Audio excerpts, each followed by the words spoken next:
Before we begin, I'd like to acknowledge that Gender Equity in Media Society operates on the ancestral, unceded, stolen, and occupied territories of the Squamish, Tsleil-Waututh, and Musqueam First Nations.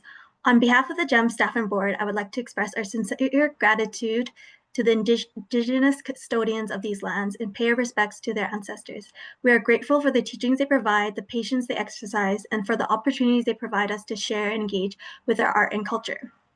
If you feel comfortable, I invite you to introduce yourself in the chat and let us know where you're tuning in from and what you do in the industry. My name is Anna. I am the programming coordinator at Gender Equity and Media Society Vancouver, which is a member-based organization committed to advancing gender equity in film and television. You can support us by spreading the word about what we do, becoming a member, making a donation, attending our amazing film festival in March, and participating in cool events like this. There will be an opportunity to ask questions in the end, so you can type them in chat or raise your hand at that time. Today, we are honored to host producer, writer, director Olivia Golosky, and we have Justin Duchamre moderating this Real Talk. Please welcome our moderator, Justin. Thank you so much. Thanks everyone for being here today. I'm super excited to chat with Olivia. As mentioned, my name is Justin Ducharme. I am a writer, director, producer now, and a multidisciplinary artist. I'm based in Vancouver, BC, the unceded ancestral and stolen territory of the Musqueam, Squamish, and Tsleil-Waututh. I was born and raised in Manitoba in a small Métis community called St. Ambrose, which is just on the shores of Lake Manitoba, about an hour north west of Winnipeg. I've been a practicing film artist for about almost a decade now. I originally moved to Vancouver to attend Vancouver Film School. And yeah, I'm very lucky to have met Olivia in community throughout varied projects. And I'm excited to chat a little bit with them today and touch base on our recent collaboration. To get us started, I think I want to ask Olivia, our guest of honor, to maybe introduce themselves. And yeah, share whatever you want in an introduction. I always love to hear an artist sort of like introduce themselves, yeah, from their own voice. Tense Kioao, Dishinakashun, Olivia Marie Golosky, Nima Chiff, Dushchin, Fort McMurray. So hi everybody, my name's Olivia Marie Golosky. I am a Two-Spirit Michif person up from Fort McMurray in Treaty 8 territory. My pronouns are they, them. Yeah, I'm a producer, director, writer in film, but have a background originally in theater and radio production. But I always kind of like to describe myself as like a Two-Spirit Métis dirtbag from the north. I think it's pretty accurate. I grew up in a really like blue collar town. I think there's a lot of like, I don't know, people in the prairies tend to. And so I think that's something that like I always center when I introduce myself because it really informs who I am and like where I've come from, and even how I approach art comes from like a definitely a bit more of like a working class kind of like DIY vibe almost. And I think I don't know. I I always have such a hard time identifying as a disabled person because my disabilities are invisible.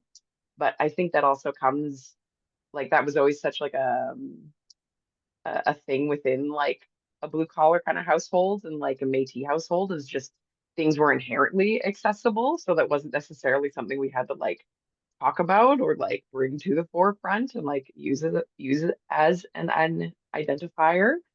But yeah, my family is from my Mushroom was born in Fort McMurray, but my cooking was born in Isle La Crosse in Saskatchewan, but were Métis by the way of St. Andrews, which is in between Winnipeg and Selkirk, Manitoba. And I was raised not like almost exclusively, but primarily by my mushroom and my grandma.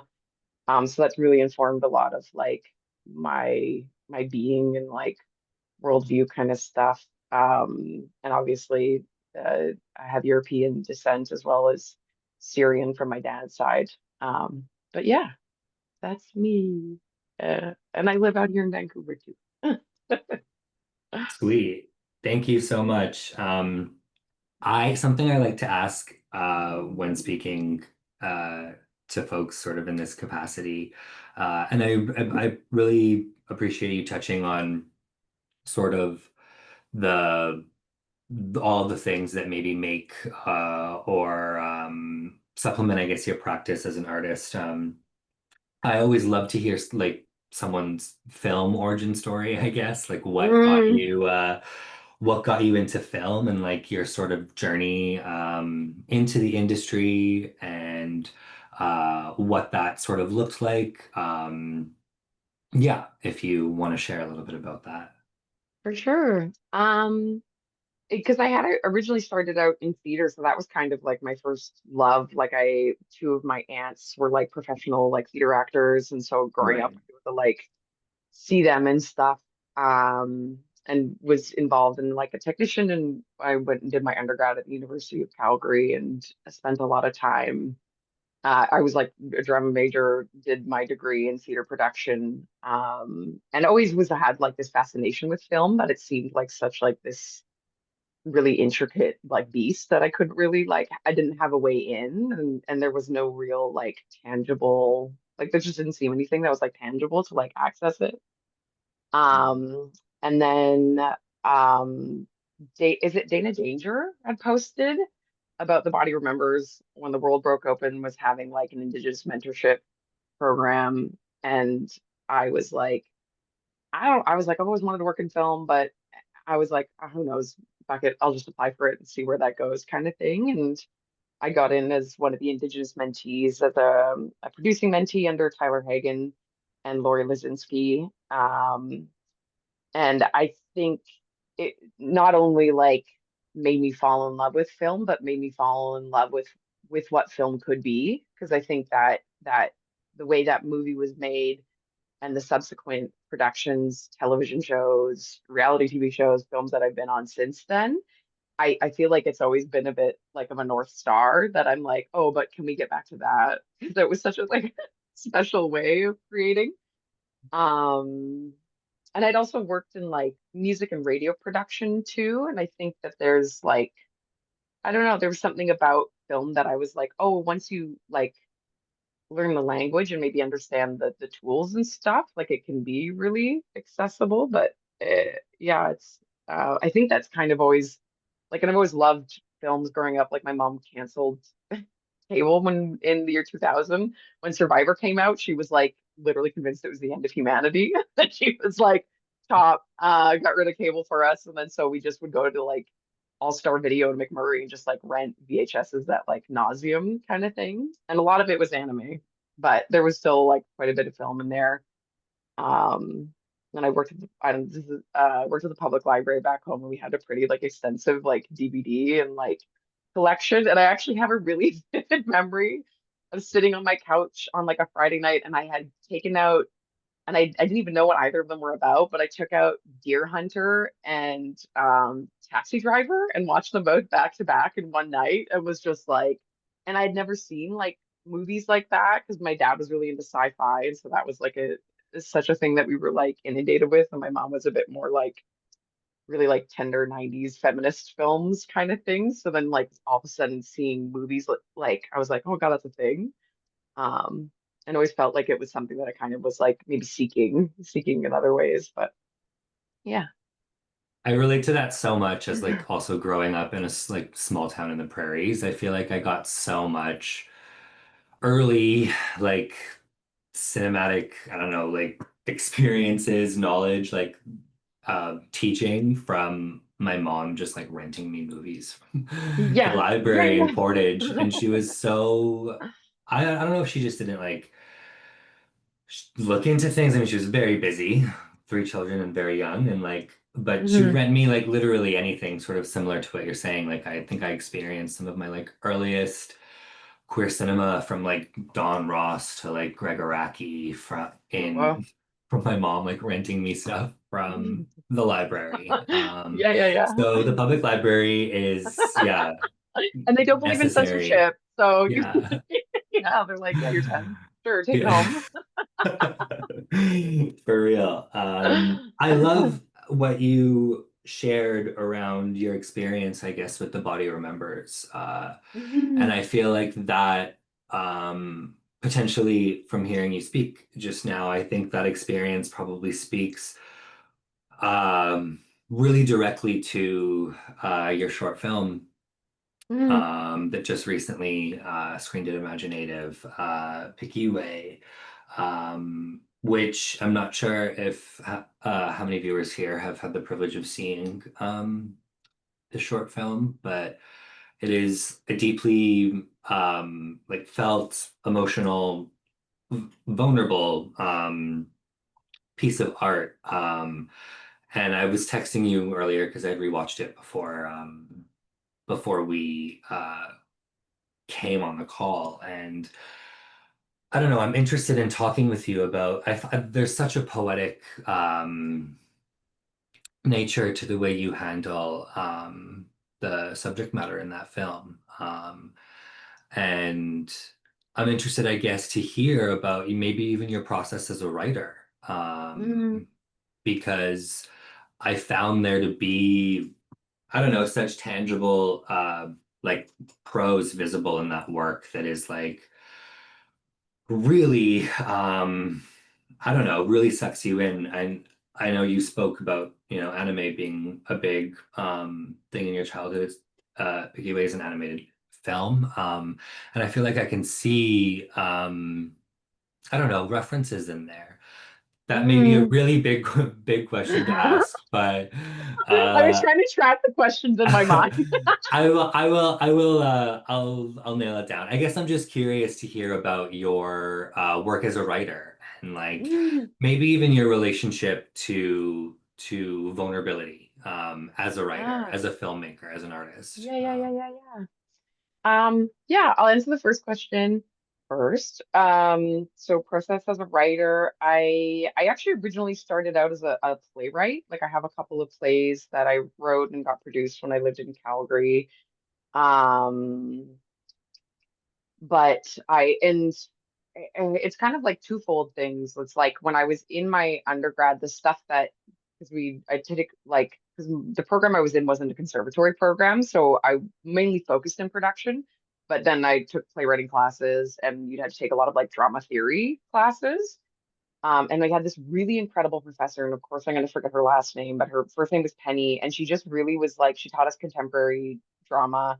And the ones I always were really drawn to were like really like what you said, poetic. Like it was like reading the dialogue in in this like the plays that we got. It was like reading stanzas in a poem. Like they were just really evocative, and I always found myself really drawn to that kind of style of writing. And I think like that's something that there isn't really a through line of that in like all of the writing that I've done, but the stuff that has been like insanely deeply personal, especially about like what is seen as difficult subject matter. I think it's a maybe a way for my brain to like process that and like how to make something digestible and like I don't want to use the word palatable, but it's like maybe it's a way to like help soften something that's really hard to talk about. Um, and so, and I just love it. Like, I think like, I don't know, I've just been on this like huge Ocean Vuong kick and he's a poet, but is also a novelist and his novels read like poems as well. And there's something just like, it's like, they're so voracious about it. Like you can just kind of get into it. And I would not say I would not align my work like quality to the level of Ocean Vuong, but I think that there's something in that, like there's something in there, mm, especially when it's about really deeply personal stuff. Because like there's shorts I did for my like I took 1 year of film school at the Indigenous digital filmmaking program at the Bosa Center, And a lot of the stuff I did, like we had to do a documentary, and it essentially was kind of like very similar subject matter as Piggyway about sexual assault and healing and recovery and stuff like that. And it was very much like like almost like a visual poem. Like that was like really kind of how it was. It's almost like more performance art. And maybe because I come from more of a theater background, that's kind of how I like my brain just works that way. Um, and the vulnerability part, uh, I don't, it's so tough because I think it comes from even like my relationship with vulnerability and art comes from my relationship with vulnerability as a kid. And like I think it's very much informed in how I was raised and like my reaction to how I was raised in a lot of way because I grew up in a really like insanely Catholic household and like the framework of white supremacy is like so intrinsically built into that worldview and that way of like raising people and relationality in that like in that framework. And so I think, and I don't know what in me clicked, but I just was like, this isn't right, and this is actually not how you treat people. Like I just was, and I think from that point, it's like I, I never felt like a need in a really big way to like mm, perform like or perform or like to I'm totally losing the word right now, but like to do things in a correct manner or do things in a way Right. that's like that is palatable or like you know or, Digestible. Yeah. yeah, digestible. And so I think that like the relationship with vulnerability has maybe been like digesting inside of me since I was like a really young kid, and then to maybe like it's getting like as I create it's getting more and more distilled. um uh yeah, and I think there's something really powerful in vulnerability and like I literally like I think last night we were talking about the that like Ocean literally again Ocean Vuong has this like interview where he talks about how his students have talked about like this fear of like cringe and like not being emotionally vulnerable and like really curating yourself and curating your images and curating your art.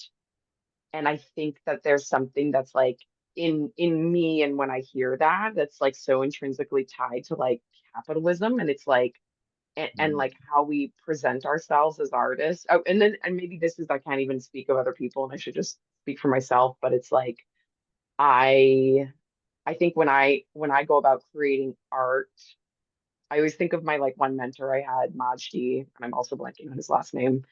He was a really amazing Lebanese theater creator that I had as a mentor when I was in the Summer Works program like years ago out in Toronto. And I remember him and I emailing back and forth before we got to meet in person when I went out there for the residency. And he was like, he would, him and I were talking just about the idea that like the most personal stories are the most universal. And that's something that just has really resonated with me. And I carry through that. And so it's like, okay, like speak on what I know and what I know happens to, and not everything I know is sadness and trauma and like really Mhm. deep wounds, but that is a part of who I am. And that is a part of the reality that I've lived. And I think that there is like and maybe some deep level of catharsis around being vulnerable and like not having to fake things or having to create something that is necessarily like sellable. Like it's like, okay, I'm just creating for myself and I'm also creating for the people who may have also experienced this. And like, and then it's like it comes from that kind of like really distilled place, and then the rest just kind of, and it's like, and if it resonates with other people for other reasons in other ways, then cool. But it's not necessarily, I think, for me about creating something that then can be sold or can be or there's no like intention of it beyond it just as creation, I think. Definitely. I think Yeah. that fear too that like that Ocean mentioned in that piece or of like, young people sort of being afraid to, yeah, be cringe and be vulnerable in their art and maybe Hmm. even be personal because it's perceived as, yeah, maybe uncool now. I don't know. I find like so much of what you said, uh, I feel like it resonates a lot with, yeah, the experience that I feel like I've had too with my own work that is um, both like deeply personal and from a place Hmm. of like my existence or my community, but also like walking that fine line, the way film does, Yeah, yeah. of like consumerism and capitalism and wanting to create a product that feel, or not a product, but like a film that feels, I don't know, yeah, digestible in so many different ways. And I think Hmm. uh, that's really lovely, I think, to hear. It's a bit of a North Star, I think, as we continue, I don't know, on our journey together. I think we can touch a little bit on the project that we made together this summer. Hmm. If you want to take a little bit of a left turn. I think it's still sort of in line with what we're talking about around vulnerability, though, and it also ties Hmm. into my next question for you, which I really am curious about. But yeah, this summer I was very lucky to write and direct and produce my first feature film as a director, as a filmmaker, titled 17. It was co-produced alongside Experimental Forest Films, which Olivia is a associate producer with. And Olivia was and is continues to be a massive support and backbone of that project as we continue on our journey. That film follows three urban Indigenous people over the course of a single day through the city of Vancouver on, yeah, singular odysseys that have them intertwined through like chance and relation and the shared experience of displacement as young Indigenous people. And I feel like that's something that Olivia, you and I really connected with when we met each other just as like young people wanting to make things. Hmm. Hmm. Having both sort of had those experiences of living rurally and then moving to cities. I guess I'm curious, without speaking, I want to speak sort of generally, without speaking specifically about this film, but I'm curious about your relationship with producing, um, and Hmm. Yeah, yeah, and yeah. what that's like. Yeah. Yeah. It's it's so funny. I remember at one point I just was like, I don't want to fucking do this anymore. I hate money. I hate capitalism. But it's also like it is the necessary evil. Like it's like we all have to pay rent. It is a part of the industry.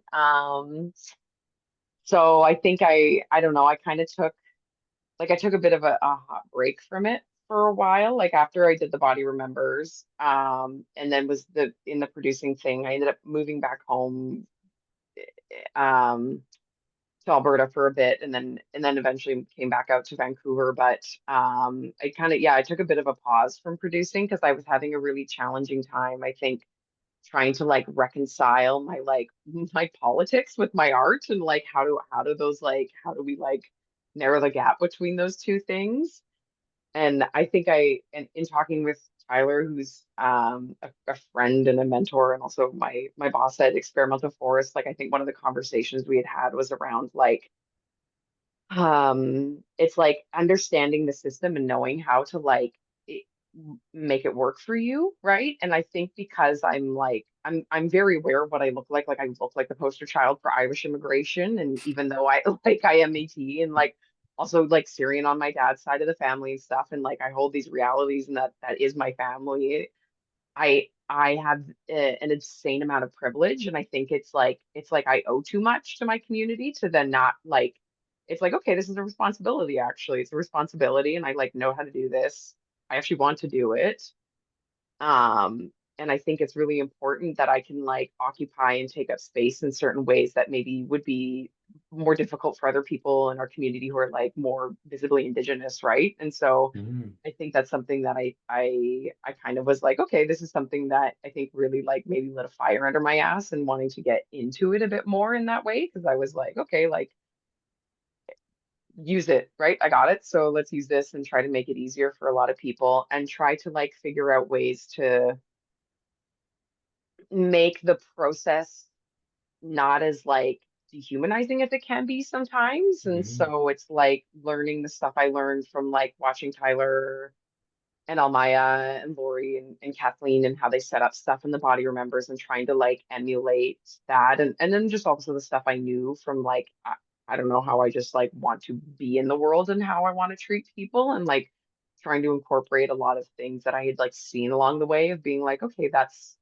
of like what not to do as well as like what to do. So I think that's like my relationship with producing has kind of like evolved quite a bit. And especially like going into 17 was like insanely nervous because I really like value you just as a person in our friendship, but also like the story meant so much to me that I was like, I don't want to fuck this up. And so it's just like how to be how to show up in a really good way and not like and assist like how can I be here to then help make this version of this story make this story the best version it can be, you know, Mhm. with like maybe not being as experienced in this specific role, but um getting there. So yeah. Yeah, I remember in one of the like labs that I've done, I can't remember which, but I remember somebody saying that like with independent film, you know, the best producers to find and work with and to build relationships with are the ones that like,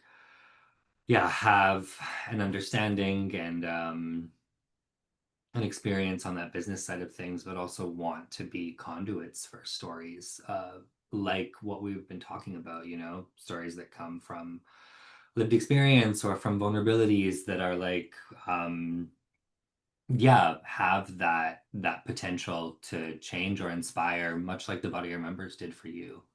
Hmm. Yeah, so that's great. I think like, I mean, you're great. You're a great producer. Thank you. And yeah, I think like it's also you have experience producing your own work as well, right? Hmm.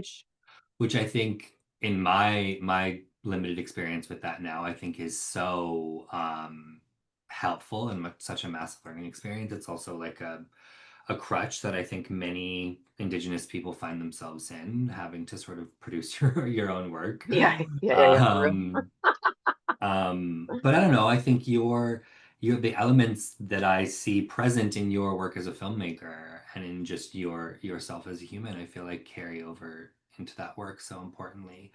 And I remember before you had joined Experimental Forest and when I was gathering the money to make this film, as you do. Like films take years to finance, but I remember talking to you about it so many times, and you were always such a voice of like support and encouragement in moments where I felt like I don't know, I didn't want to yeah be vulnerable or to Hmm. share what I had written, what I Hmm. had been like holding on to for so long. And yeah, I feel like you have those elements present. Um, and I just appreciate that so much within you. Being able to sort of track that throughout everything that you've sort of been involved in, whether it's been your own projects or even the things that you started out doing. Yeah. Yeah, This yeah. sort of brings me to my next question. I'm going to take a little bit of a turn, but it's sort of in line with 17 because I think something that you and I have connected on as filmmakers and artists is even before we had worked together was like the the connection for like unapologetic stories that like Mm. about queer Indigenous people that felt contemporary, that felt representative of who our communities are and how we move through the world now in a present day. Um, and I'm curious to hear your perspective sort of on these stories, like queer Indigenous stories, working on them in varying capacities, either as a writer director or as a producer, like you did in 17. Like, can you share sort of, I don't know, it sounds strange to say like why you feel it's important or why you're interested, Mm. but I think that's what I'm curious to hear about. Like, I know why I gravitate towards that. as sort of like a focal point in my career. But I guess I'm curious to hear from you, since it's been so varied across, yeah, across your own individual practice and then your work that you've done as a producer. Yeah. I guess to kind of like answer the question, like, why it matters, or like what the representation, like I think it really actually struck me when I was thinking about this earlier today when because we met at Imaginative in 2018. Yeah. Um, and I was so blown away by that festival in so many ways. But the biggest part of it was like it was the very first time I had ever seen anybody who was Métis on screen. And I remember just like ugly crying in the audience because I was like, and I just had never like even made that connection in my brain that I hadn't seen that up until that point. And I was like, well, that's crazy. Like, I was like, that's so nuts. I'm in my like like mid to late 20s, and this is like finally happening. Um, and to see there was that incredible short film Fangirl, I think it was called. It was like that the Maori like Hmm. queer collection, like almost like this really beautiful like visual album dance piece thing. And it was just like really contemporary, really cool. And I was like, those are my friends. Like those are the people I hang out with. Like that's what like we're not like just like busting them, but you know, it's like we're just living our lives and are gay and native and live in cities and like Hmm. I think that there was like it kind of, and actually literally seeing positions, I was like, oh, that's the first time I've seen like a queer Native person on film. Like I was just like, that's crazy. And it was so like such a like a foundational moment for me and being like, I was like, oh my God, like this really like it I don't know, it's like again it's that ties into that part of like responsibility or I feel like beholden. Like to I was like, it really behooves me to like it these stories because we need to like to have normalization, right? Like I think it's like it's so the it's something that even during 17 when we had the consultation work with Celia Joseph and she was kind of talking about like the power of like canon and like the power of like narrative legacy and like how that can like shape worldviews of like how people see groups of people. And if we're Hmm. not being shown and we're not being shown accurately, we're always being shown in the past. You know, it's like and that isn't the actual lived reality of us, you know? And it's like it's nuts, but like you go to the States and it's like and I've even met people like who just don't even know Native people are still alive right now, you know? So it's always like which is like you're like, that's such a fucking crazy thing to say out loud. Like There's you're just some just like, casual yeah, racism. Yeah. yeah. So it's like I don't it just is like I think there's such an importance of like um I don't yeah, normalization and like putting like our stories and our narratives are as like we have the same value as everybody else in every single facet of that word of importance, you know?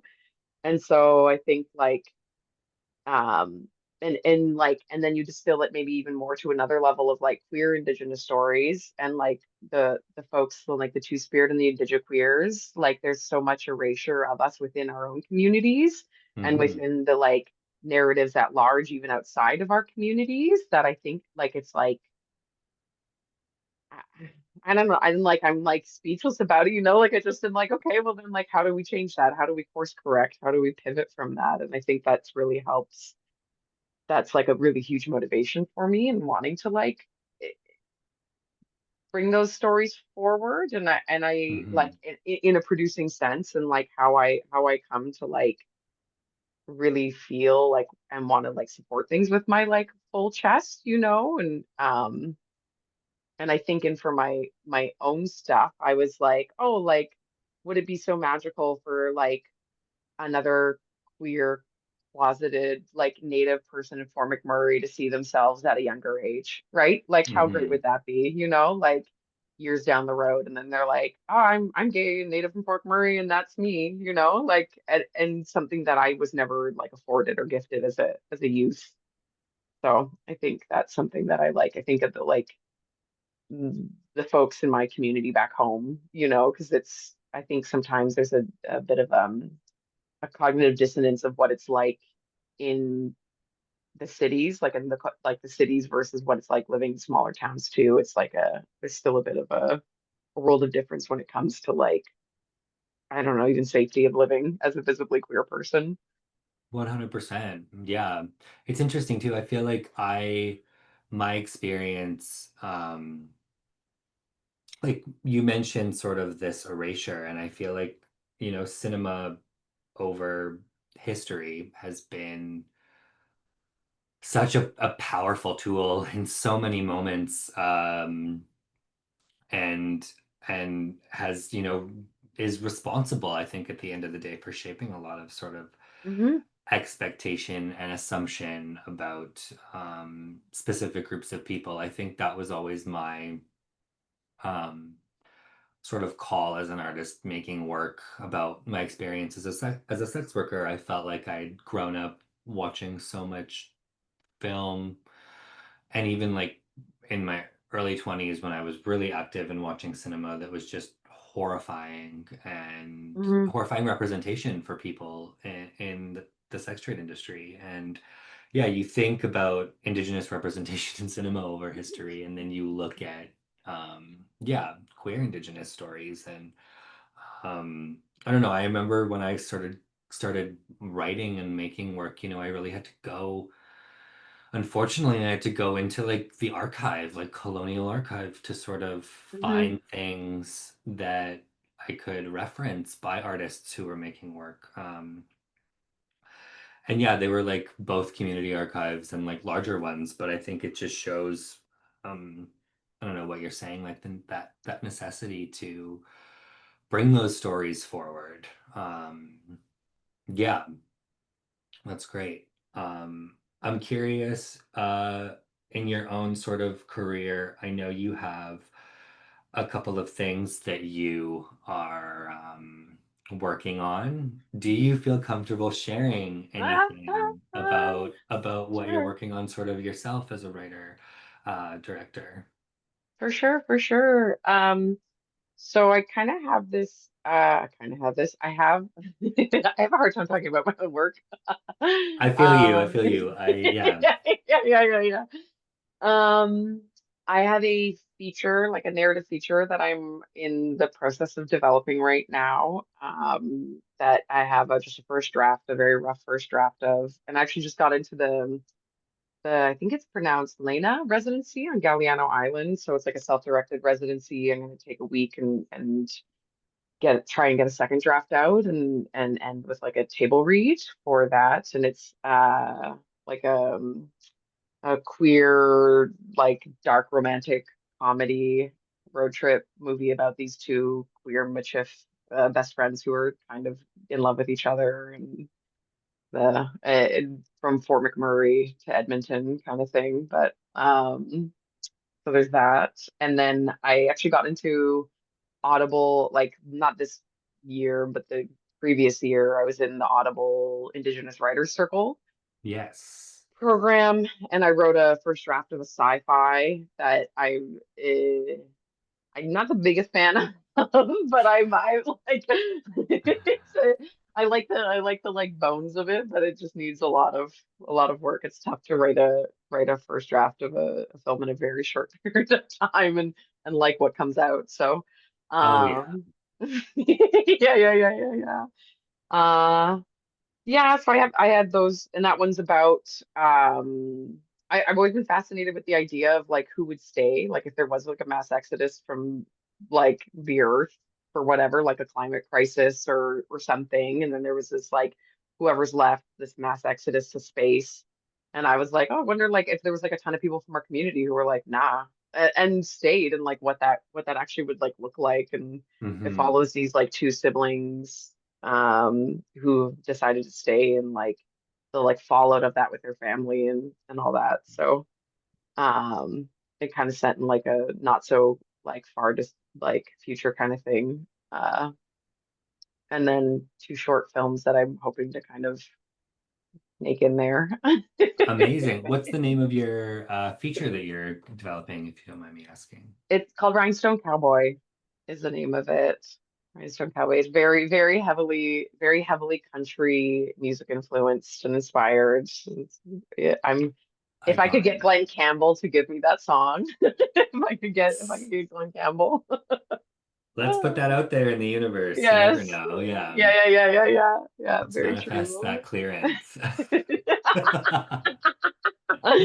Yeah.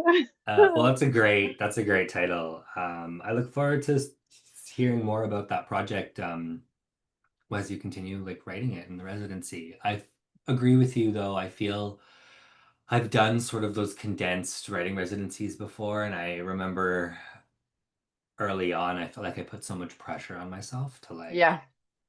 come out with something that um I don't know, yeah, that felt like it had potential or like legs or Hmm. and I don't know, I feel like the biggest piece of advice that I feel like I've gotten has been that you're writing when you're not writing. Yeah. And the development phase of writing is so specific in your mind, and it's almost kind of silly because you're just like sitting there playing out what ifs with all of these fake people in your mind. Yeah, for real. But it is so, so helpful. So I feel like, I don't know, I encourage you to maybe lean into that a little bit. I'm curious. I know when I go on residencies, like um, I love to read. Like I don't Mm. really tend to read a lot in my like day-to-day life as much as I would Mhm. like to. And I feel like every time I've gone on writing residencies, I've done a lot of reading. I'm curious, do you consume like content when you're creating? Is that something like Mhm. are there influences that you sort of go to and gravitate towards as a writer or just a storyteller in general? Yeah, Other it's than interesting. music, I feel like Y- music, given the time, Yeah, yeah. yes, yeah, music is a huge one. It's kind a like a reading's actually huge. Like I think like obviously I used to work at a public library and like I grew up Hmm. being like a really voracious reader and it's something I'm always trying to like get back to that level of consumption. Like I could crush like a book in a week kind of thing and it is those days are long gone. Yeah. But reading is something that I always find really like inspiring, like even reading poetry too. Like it doesn't necessarily have to be like novels and stuff, and visual art. Like I love going to galleries Hmm. and stuff. Like I think for me and my writing, like oftentimes stories kind of usually just come as like an image, like a really like distilled thing. And I was like for Rhinestone Cowboy, the like opening image is based on it, like a lot of it's just like based on this like image that I could see of the Legion back home and like Right. a wedding happening inside of it. And then it just kind of, and then it just kind of like unfurls from there. So it's like I get really inspired by just like still frame. It's also another like paintings and like sculpture and stuff like that. Like I think there's something about it. And music and biking, like there's something about biking, being out and biking in nature that really kind of like Mm. unlocks my brain in a way. But yeah. I think I'm really, I don't know, really, and like it depends what the subject matter of like what I'm kind of trying to write. I try and maybe like go a little bit in that direction, but it kind of just Right. comes, like sometimes you just see something or read something and you're like, it hits you in a way that like you're like, I don't know, all of a sudden you just feel moved, I guess. Yeah, no, I feel that. I love I as a poet or someone who like, wrote poetry and has published poetry. Mm. It's so weird. I don't like referring to myself as a poet, but Ah, I was gonna like say you're a poet then, and you've published poetry. but poetry was so helpful for me in like reigniting Yeah. my sort of love and like even confidence, I think, with screenwriting.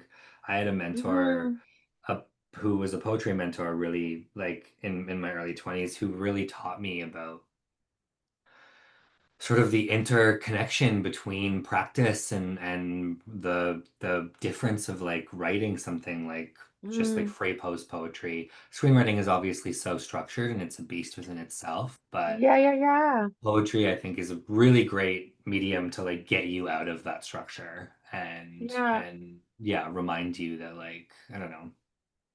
Yeah, And I it's think not bad to be vulnerable. yeah, well, for real. And I think too, I don't know, maybe this is like a there's something about poetry because it can be so condensed that it really is forcing your imagination in a way that other types of literature that like really like are giving you a lot, like Hmm. it's like all of a sudden you're like, yeah, having to like maybe do a bit more work or something, or maybe it's like the connective tissue. It's like the fascia between the screenwriting. Yeah, for sure. I feel like as a young kid, for me, like music was a big thing like that, like Yeah. putting sort of visuals in my head to Hmm. lyrical content that I like grew up hearing over and over again. Yeah, and I think that's like that sort of stems to that relationship or that gravitation towards something that is more Hmm. free form and structure and fluid and yeah, I don't know, less rigid and Yeah. uh, so many rules to follow. Yeah. I just want to check in with everyone in on the call. If there's any sort of questions that anyone may have for Olivia, please put them in the chat. We have some time for some questions, and if anybody wants to ask anything, yeah, just pop it in the chat. Or you can also maybe raise your hand and ask on the call. But yeah, we'll continue sort of chatting if people want to think of questions or write anything down. Um, I'm curious. Let's talk about going back sort of, I guess, a little bit to 17 and our, I guess, relationship leading up to sort of that film. I think like something that I admire a lot about Experimental Forest's work, and I think your work also, and so many people that we know in community, the community of Indigenous filmmakers, is this like desire to I don't know, build capacity. And I feel like Hmm. the mentorship program that you did with Experimental Forest early on probably really shaped your I guess view on that. But I guess I'm curious, like I feel like even in our time on 17, like there was so much that I learned from you and so much like mentorship that I feel like you maybe don't even realize that you were Mm. doing Yeah, yeah, I was uh, like, throughout the process. And I really like admire people who have sort of the capacity for that. So I guess I'm curious, like, uh, is that just something that you felt you carried on from that experience of the body of members that you saw like modeled so um like well, I guess, with that program? Or mm, do you find that like even your experience, I guess, in theater has like informed your desire to like have more Indigenous creators around you and like being a part of those things? Um, I think just to say like anecdotally, we had a lot of uh awesome people like working on 17, and it was great that we really like were able to hire a lot of native folks that worked on set with us. mhm. So I guess I'm just curious like your relationship with that because I feel so present when you talk about your journey in film and cinema. Yeah, it feels so present. Yeah, I definitely started prior to, because like in theater I was a stage manager, and you actually have built-in apprentice, like not built-in, but like one of the really common structures of like stage managing is that you have and it's very very similar to like the ADs, where it's like there's a first AD, second AD, third AD kind of thing, where it's like a stage manager, there's assistant to stage manager, apprentice stage manager. And when you are doing that work, you're also like teaching somebody how to do the work so Right. that they can eventually like come up. And so that was something that I just had like was kind of like baked into my brain through um theater, like in that way, and like more like of a technical sense of like mentoring. But yeah, I think I was always so like when I think it was like when I moved, like I was always so shaken at like the lack of people in spaces. Like I think that was something that really like, especially when I moved from Fort McMurray, which is really like for for it being like a town in northern Alberta, is quite like mixed. Like there Hmm. like originally was like more of like a heavily Métis and like Cree and Dene community, and then like settlers started to show up. and so it's like that ethos of that town, like it's always been really like mixed in that sense. And so moving to Calgary, and I was like, where's everybody? And like not really like feeling like that sense of community. And I think maybe like Right.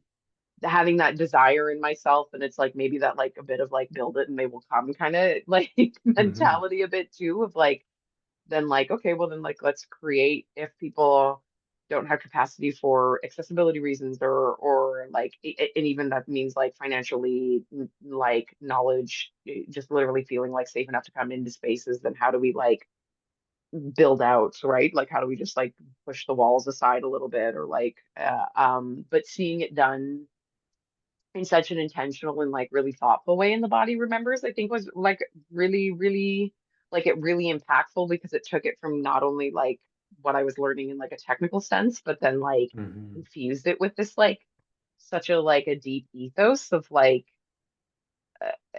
of like there was just so much thought put into it and like literally like of building capacity for native filmmakers, young native filmmakers who like and like trying to with the intention of like things being tangible afterwards, because I think a lot of times like since then and even and prior to and probably even during like there's a lot of like ideas of mentorship where once the mentorship's done it's just like there's Hmm.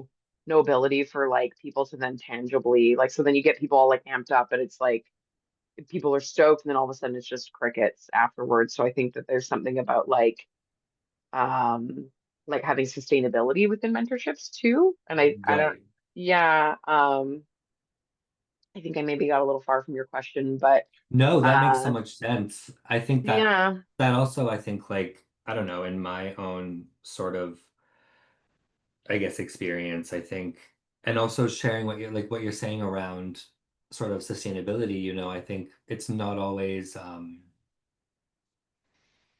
I don't know, I think that it's really great to have the quality to be able to sort of know when something is sort of different. And I know so many we both have so many mutual friends I know who were a part of that program Mm, that you did with the Body Remembers, and I know folks who have done other sort of film mentorship things, and I know like hearing about all of your experiences from working with Amaya and Kathleen uh is just that, yeah, it was a very deeply felt experience. And I think maybe that's what you're talking about is like infusing mhm. something with life, with feeling, that feels sort of like, I don't know, tangible and like real and effective to people in a really real way. I Yeah. think that like only inspires people to sort of keep to feel sustainable, to keep creating things.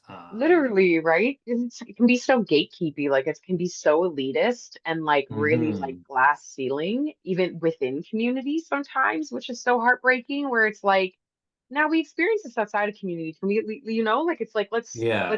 let's like we don't all have to be best friends, like, but it's like let's maybe try and create spaces where there can be things where it's like we can all maybe like there's a forward momentum, like I think that it's yeah, because the burnout is really real, right? And it's like for things to have a longevity to them and for it to be like to have like coming out with tangible skills, right? Like Hmm.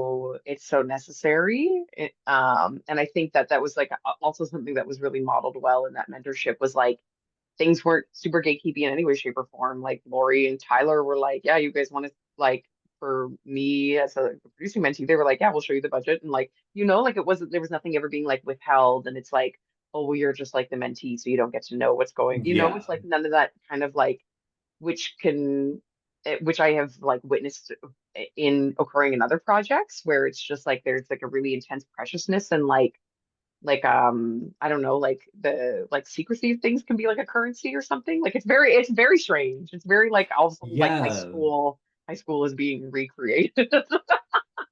No, for real. And it does seem so present sometimes in like this specific industry, sort of the relationship with like secrecy or not wanting to like sometimes always, I don't know, do the thing that means like knowledge sharing and Yes, yeah, and yeah. yeah, yeah. Um I don't know if maybe it's because the industry is sort of viewed as so like, I don't know, competitive and like fickle, that people are just like sometimes feel that need, but I don't know. I Yeah. think so many of my like accomplishments and things that I've been able to sort of get to as an artist and as a filmmaker have come from relationships like that have Mhm. sort of followed me beyond those condensed mentorship programs or anything.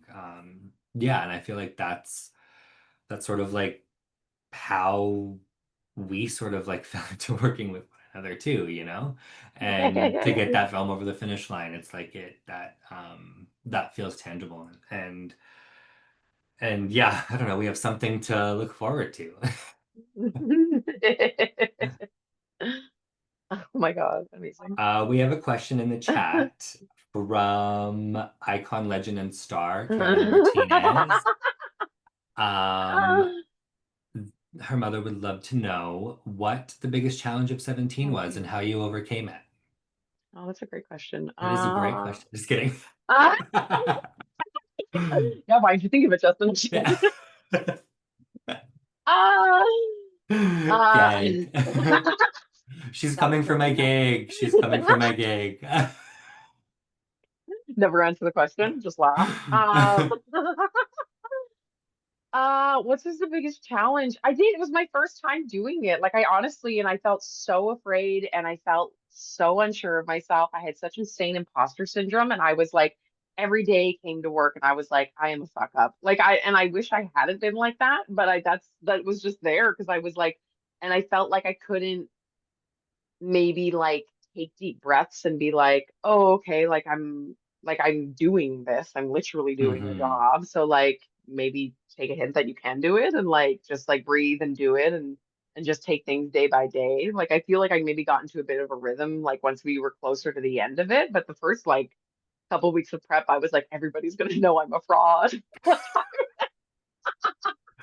Well, maybe your biggest challenge, well, maybe it wasn't a challenge because it sounds like you don't think you did it, but like that didn't show at all. So I think your Yeah, yeah, biggest skill was probably keeping that at bay masking. and Yeah. yeah, masking and being like, I don't know, a grounding presence for so many people, which I think is what um I don't know, is necessary. I also like feel like I was floating throughout the first half of that as well, so I can definitely Yeah. relate to that feeling.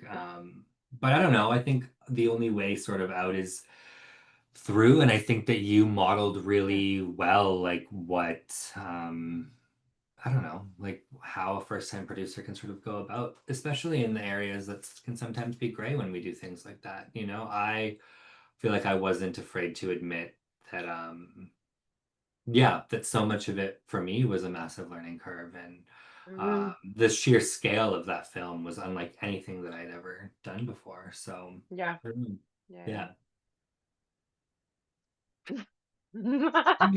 Yeah. Yeah, Carolina says you were and are incredible. Thank you, Karina. I just want to be cognizant of time and maybe Yes. bring sort of Anna back. I could talk to you forever, and I know that we could probably continue to ramble on for another hour, but we Maybe shouldn't do part two that. in another time. But yeah, thank you so much for chatting with me today and for asking me to Oh, sort thank of moderate you. this with you. I Yes. feel really grateful to do Yeah. this work and talk about your practice and talk about the work that we've done together. I would also like to thank Olivia and Justin for taking the time, and thank you to everyone who joined today. Don't forget to follow Olivia and Justin on Instagram. I'll put their handles in the chat. Be sure to follow us on social media in GEMS Vancouver to stay in the loop about our upcoming investment opportunities. You talked a little bit already about it, but I don't know if you want to plug anything else, Olivia and Justin. Go first, Justin. Yeah, I mean, follow my Instagram, stay tuned. Our film will be coming out eventually. Probably next year, hopefully, who knows, maybe. Yeah, But yeah, yeah, watch this space. yeah. So I just put in the chat. Yeah, look, keep a lookout. Yeah. Amazing. I'm so excited to see it when it will come to be. Thanks so much, everyone. I hope you have a wonderful rest of your evening. Bye Thank for you. Thank now. you. Thanks, everyone. Merci. Okay, bye.